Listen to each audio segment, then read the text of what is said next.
Hi beautiful people, welcome back to my YouTube channel Sanu Non-Stop. It's me guys with Sanu and you are watching Sanu Non-Stop. तो guys again I'm back with another amazing video. आज की जो हमारी video है थोड़ा सा topic हटके अब हॉरर भी हो सकता है ये, लेकिन आई डोंट नो ये हॉरर है भी कि नहीं, इसके अंदर जाके पता चलेगा। मुझे सजेशन आई थी कि इसके ऊपर जो रिएक्शन वीडियो बनाए ब्रह्म राक्षस, ठीक है। मुझे तो नाम सुन के डर लग रहा है भाई, ब्रह्म राक्षस। ऊपर से जो है थंबनेल के ऊपर पिक्चर भी वैसी थी, तो मैंने कहा चलो कोई बात नहीं, देख लेते हैं कैसी होने जा रही है ये वीडियो। ब्रह्म राक्षस से बचना क्यों है मुश्किल, ब्रह्म राक्षस है क्या, ये वीडियो के अंदर जाकर पता चलेगा।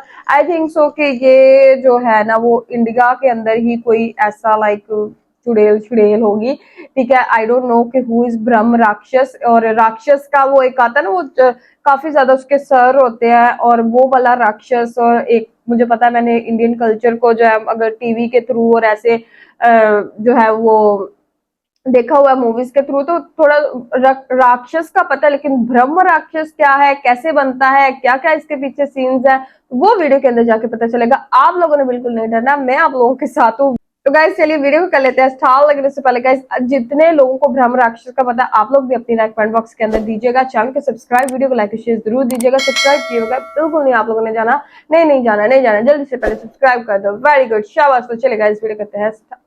तो सर जो आप बता रहे थे ब्रह्म राक्षस के बारे में, उसका एक किस्सा है, तो पहले तो ये बताओ ब्रह्म राक्षस होता क्या है। सर देखो, वैसे तो मैंने जितना पढ़ा और सुना उतना ही बता पाऊंगा, क्योंकि मैं वैसे एलिजिबल पर्सन नहीं हूँ जो इन एंटिटीज के बारे में इतना बता पाए। लेकिन जितना मैंने रिसर्च किया है तो मैंने पढ़ा है कि ब्रह्म राक्षस बेसिकली बहुत स्कॉलर पंडित्स होते हैं, और मतलब इनको सारे वेदों का ज्ञान होता है, सारे मंत्र श्लोक वगैरह इनको बहुत अच्छे से कंठस्थ होते हैं, और अलग अलग जगह पे डिस्क्राइब्ड इनके बारे में अलग अलग। तो कई लोग कहते हैं कि जब वो जनेऊ धारण करते हैं, अगर किसी ब्राह्मण की मौत हो जाए तो वो ब्रह्म राक्षस बन जाते हैं।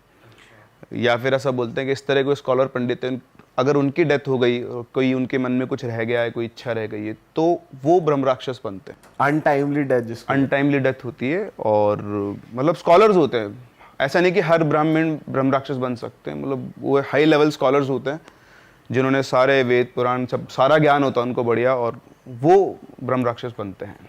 और ये इतने फियर्स होते हैं ना कि अगर किसी के पीछे पड़ गए तो दुनिया की कोई ताकत, मतलब दुनिया की कोई ताकत उसे नहीं छुड़ा सकती। मतलब जो भी, हाँ, वो अपनी मर्जी के मालिक हैं।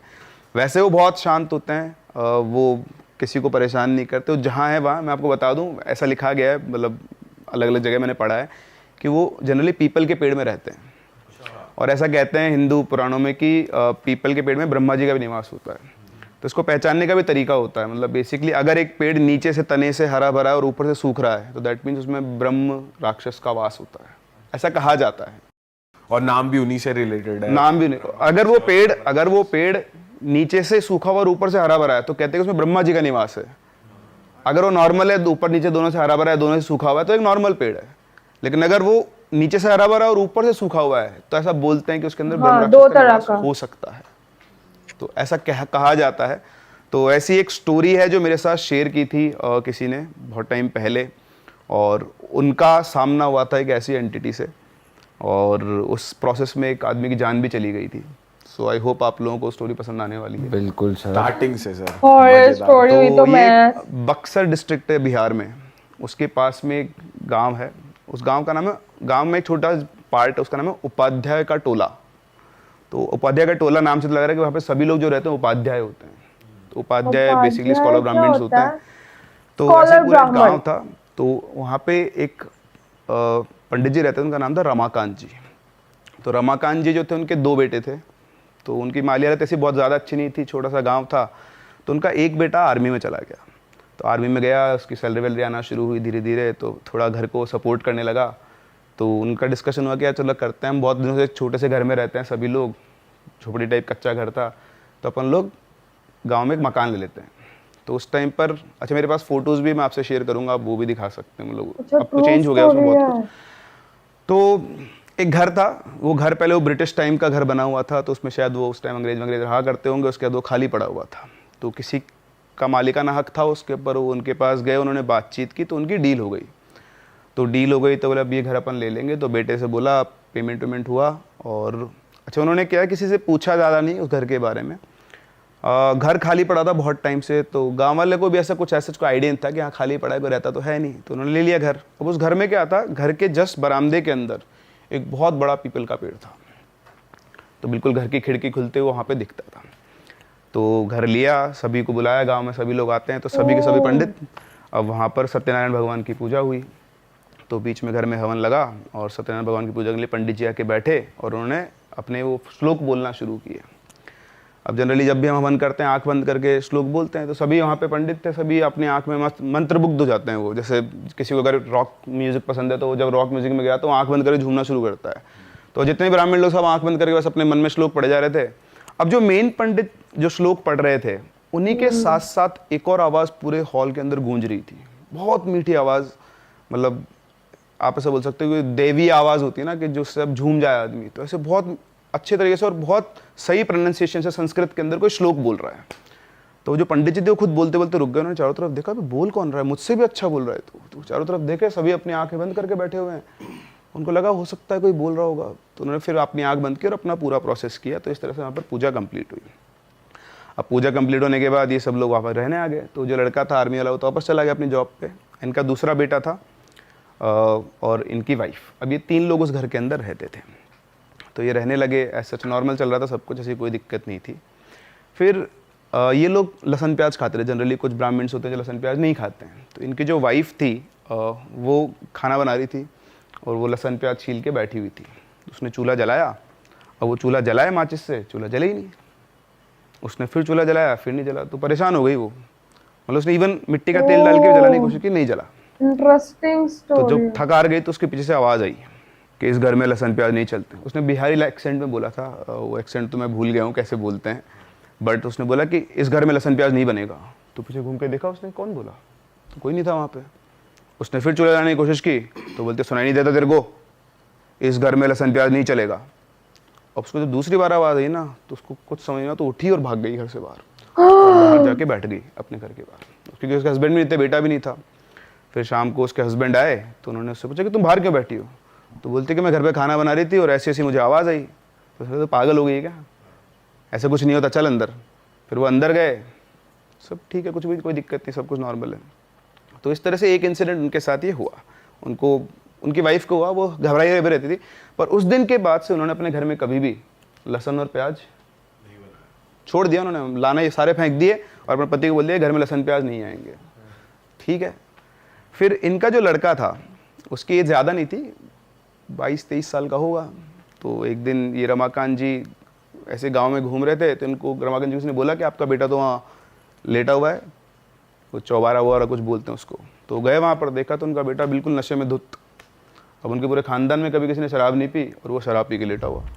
और रमाकांत जी का गुस्सा हो गया, उन्होंने उसको उठाया, हरामजादे, पूरे खानदान में आज तक शराब को हाथ नहीं लगा, तो शराब पी के बैठा हुआ है। तो उसने पता नहीं कहाँ दोस्तों के साथ कैसे करके शराब पी ली। अब उसको नशे में पड़ा हुआ था, रमाकांत जी से क्या बोले, गुस्सा तो उनको बहुत आ रहा था। तो उसको उठा के घर पे ले आए। अब घर पे लाके उसको लिटा दिया। जैसे वो घर पे आया, लेटा सो गया आराम से, कोई दिक्कत नहीं। तो रमाकांत जी को बहुत गुस्सा आया, उनकी बीवी को बहुत गुस्सा आया और किसी और को भी बहुत गुस्सा आया। अब रात को करीबन 3:45 या 3-3:30 बजे के आसपास, तो उनकी जो मदर थी, वो उनकी वाइफ रमाकांत जी की, वो उठी टॉयलेट करने के लिए। तो जैसे वो घर के जो हॉल था बेसिकली, उसमें खिड़की में पहुंची, तो पहुंचते उनको बहुत तेज चीख निकली। उस पीपल के पेड़ पर उनका बेटा लटका हुआ था, और उसकी जो टहनियाँ होती है ना, उसी से उसका गला घुट कर वो लटका, उसकी लाश लटकी हुई थी। वो तो देखते बेहोश, उसकी आवाज़ सुनते ही रमाकांत जी भागते हुए आए। रमाकांत जी ने आके देखा, वो भी बहुत तेज चिल्ला रहा है, और रोना पीटना मच गया। आसपास के घर वाले आए, पूरे गांव में खबर फैल गई कि इस तरह से रमाकांत जी का लड़का पीपल के पेड़ पे मारा गया। और अब मारा गया तो किसी को समझ में नहीं आया कि चक्कर क्या चल रहा है भाई साहब। अच्छा, इससे एक पहले एक छोटा सा पॉइंट में मिस कर गया हूँ। ये पूजा वूजा हो गई ना, उसके बाद यहाँ पर एक मंदिर था, ब्रह्म मंदिर बोलते थे उसको। तो वहाँ पर ये रमाकांत जी, इनके पास में एक और उपाध्याय जी रहते थे, उनके साथ गए थे। तो दोनों वहाँ गए, तो वहाँ पर उनको एक साधु मिले। वो साधु को उन्होंने पहले कभी गाँव में नहीं देखा था।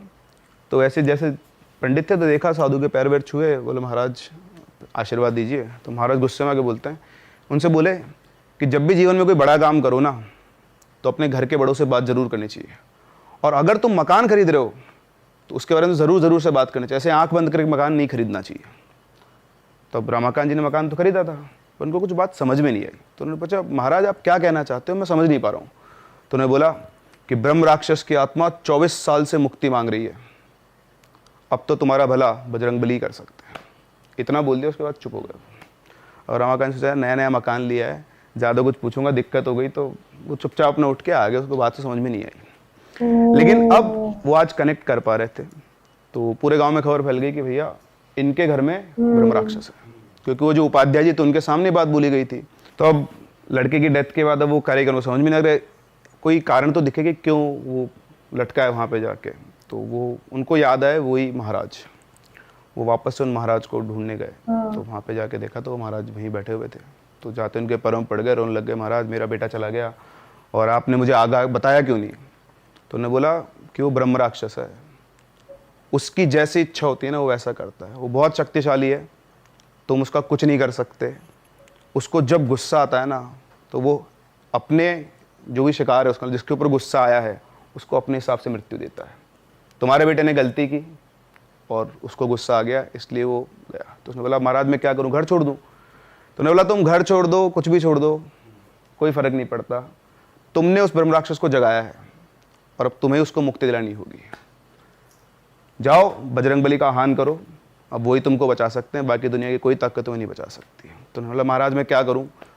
बोला अनुष्ठान करो, अपने ऊपर भरोसा रखो, भगवान पे भरोसा रखो, अगर भगवान की कृपा रही तो शायद तुम उससे बच पाओ, उसे मुक्ति मिल गई, तुमने अगर उसे मुक्ति दिलवा दी तो वो चला जाएगा, वरना तुम्हें तो कोई नहीं बचा सकता। सर इसकी वैसे पावर, सॉरी मैं काट रहा हूँ बीच में स्टोरी, कि अगर इसकी पावर के बारे में बात करें ब्रह्म राक्षस की, तो आप बता सकते हो थोड़ा क्या कितना पावरफुल होता है ये? बहुत एक्सट्रीम पावरफुल होते हैं, एक्सट्रीम पावरफुल। मतलब अगर आप, जैसा बताया गया है कि 8 से 9 फीट के आसपास की हाइट हो जाती है विजुअल जब आते हैं तो, और इसमें स्टोरी में भी डिस्क्राइब किया गया उनको। और ऐसे कहते हैं कि 2 ऐसे सींग से निकले हुए होते हैं जो राक्षस को दिखाते हैं, जनेऊ हमेशा होती है पहनी हुई, और बाकी तो पंडित का फेस होता है पूरा, टीका जरूर लगा हुआ होता है सिर के ऊपर। तो जो ब्राह्मण और राक्षस का मिक्सचर वो होते हैं पूरा।